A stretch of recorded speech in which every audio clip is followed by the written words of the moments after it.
alasan apa waktu itu Bapak menolak pembangunan kereta cepat? Apakah pembangunan stasiunnya atau kereta cepat ya Pak? Ingin saya eksplor biar pemirsa kita tahu semuanya. Baik, terima kasih Pak Rudi, Prof. Henry. Selama ini sebetulnya saya itu tidak maulah masalah ini itu adalah tanggung jawab pemerintah kan begitu. Yeah.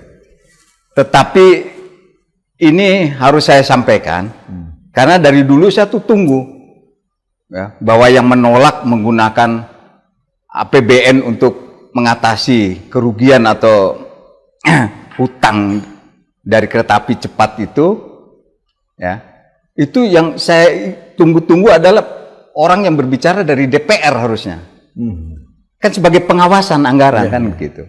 Saya tunggu enggak juga, jadi buat apalah orang DPR-nya udah itu juga mungkin udah setuju atau apa kan begitu. Ternyata ini alhamdulillah nih. Mungkin turun dari yang maha kuasa itu ditunjuklah Menteri Keuangan baru ini kan, Purbaya ini, yang menolak untuk menggunakan anggaran APBN kan begitu. Bapak setuju dengan statement? Oh setuju sekali. Oke. Alasannya? Alasannya kan bisnis to bisnis Pak. Oh kereta cepat ini awalnya? Kereta api cepatnya awalnya bisnis to bisnis. Ya. Dulu kenapa saya tolak itu Pak? Bisnis to bisnis kok mau pakai tanah negara di Halim? Stasiun Halimnya itu? Stasiun Halim itu Pak. Itu menggunakan aset negara? Ya jelas ya, itu tanahnya negara Pak. Makanya kenapa saya dulu tidak setuju, selama saya jadi Kepala Staf TNI Angkatan Udara tidak akan pernah saya setuju kalau itu dipakai. Makanya waktu itu Menteri BUMN zaman Bu Rini itu datang ke kantor saya atau apa, pokoknya saya nggak bisa masalah ini. Ini kesatrian. Kesatrian itu suatu kedaulatan. Apalagi Halim ini kan udah dijadikan tempat untuk pengamanan ibu kota ya. Kalau udah pengamanan ibu kota itu pesawat-pesawat tempur tuh standby-nya kan di Halim. Masa mau diswastakan dengan membangun stasiun kan gitu Pak. Dan secara logika juga Pak, lucu bikin kereta api cepat katanya Bandung Jakarta. Kenapa harus di Halim? Kalau memang punya rencana bahwa ini pemanfaatannya untuk warga negara Indonesia, ya pakai aja di Bekasi Timur, pusatnya stasiun KRL kan di situ. Jadi dia turun Bekasi Timur, dari Bekasi Timur ke kota pakai KRL. Langsung terkoneksi. Langsung terkoneksi. Atau langsung aja ke Manggarai. Oh iya. Ke kota. Kenapa harus ke Halim? Ini kan jelas kelihatan ini suatu proyek aja. Proyek untuk mencari keuntungan. Padahal ya tetap rugi buktinya kan gitu. Pak mohon maaf, stasiun Halim yang sekarang itu tanahnya TNI AU waktu itu? Tanah TNI Angkatan Udara. Kesatrian? Kesatrian. Bayangkan Pak, di situ ada berapa rumah, termasuk dulu juga ada bekasnya itu. Bekasnya rumah dinas saya juga dihancurin kan gitu loh. Bekas rumah dinas waktu zaman saya letkol itu. Zaman saya letkol kolonel itu. Di situ. Berarti ada berapa puluh rumah itu?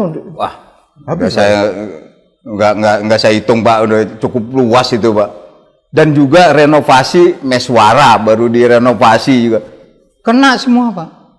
Dan saya lucu itu kok kenapa ya berpikirnya ke situ? Oh, mungkin kalau tanah negara pergantiannya apa gitu mungkin lah ya.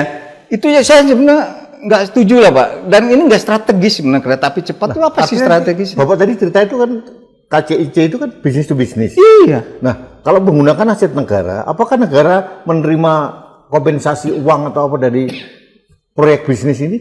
Ya walaupun kompensasi atau apa sebetulnya nggak pantas lah Pak. Bisnis to bisnis kok pakai tanah negara itu sebetulnya nggak, biarpun bagaimana nggak bisa gitu Pak. Kecuali kalau memang ini pemanfaatannya betul-betul sangat berguna dan sangat bermanfaat buat rakyat Indonesia, buat bangsa dan negara itu sangat bermanfaat. Sekarang tadi disampaikan oleh Pak Rudi sendiri.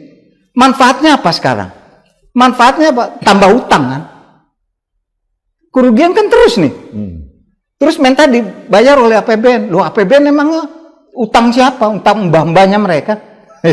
Loh APBN tuh uang rakyat loh. Iya betul. Kan begitu. Makanya Pak Purbaya bicara begitu. Ini baru saya ingin bicara nih, betul sekali nih. Harusnya dari dulu itu DPR tuh ada yang bicara seperti ini. Dulu waktu Presiden Jokowi itu kan menginjeksi dengan menggunakan APBN juga gitu Pak. Nggak ada yang bersuara DPR juga. Ya itu dia makanya. Ya makanya saya diam. Jangan-jangan ini ya udah udah bingung lah, saya diem. Tapi setelah Pak Purbaya ini dan disampaikan oleh Pak Rudi, ini saya ingin bicara. Dulu tuh betul-betul saya tolak, nggak boleh Pak. Dan saya masih ingat lagi Pak, pertama kali tahu-tahu ada 5-6 orang Cina, jangankan bahasa Inggris, bahasa Indonesia, bahasa Inggris aja nggak bisa. Bawa alat-alat ke Halim itu Pak, tangkap sama anak buah saya. Oh, zaman Bapak waktu itu? Zaman saya tangkap, saya sita barang-barang nasional waktu itu? Oh, bawa tuh Pak Kasau? Iya. Bawa tangkap semua? Tangkap, sita barang-barangnya itu. Saya pengen tahu pasti Menteri BUMN telepon. Ya, WNA iya, WNA semua. Loh, Tanpa izin? tanpa izin lah Pak, kalau surat izin masa main saya tangkap, main saya sita, kan begitu. Tahu-tahu apa yang terjadi Pak? Loh, saya bingung juga. Kok yang telepon saya bukan Menteri BUMN atau Menteri Perhubungannya Jonan atau apa? Loh, kok yang telepon saya malah Bapak Binsar Panjaitan, Luhut Binsar Panjaitan. Loh, ini hubungannya apa? Dalam kapasitas sebagai apa? Nah, makanya saya bingung. Oke. Oh, saya bilang, saya berpikir positif. Oh, mereka mungkin beliau tuh bantu saya untuk, itu gimana tangkepin mereka atau apa, betul tuh. Saya pikir begitu. Oh, mungkin saya ambil positifnya, makanya saya tahan terus itu mereka. Saya tahan, saya sita saya barangnya. Saya tidak akan melepas mereka kecuali udah ada surat deportasi. Kalau memang mereka dideportasi ya baru saya lepas. Nah, ternyata mereka ada rencana mau dideportasi, tapi berangkatnya saya nggak nganter, soalnya nggak tahu juga deportasi benar atau tidaknya kan gitu. Ya. Itu jadi satu. Selama ini diem itu karena ini gimana sih sebetulnya gitu loh, masalah kereta api cepat ini. Setelah disampaikan Pak Rudi utangnya kayak begitu, bertambah, tiap tahun rugi, kapasitasnya aja maksimum sampai 40%. Tapi DPR kan diem, semua diem. Makanya saya juga ikut diem, tapi udah disampaikan gini. Dan Pak Purbaya sini, saya setuju sekali Pak Purbaya. Dan harus terus nih, pegang terus nih. Apa yang komitmen yang beliau sampaikan.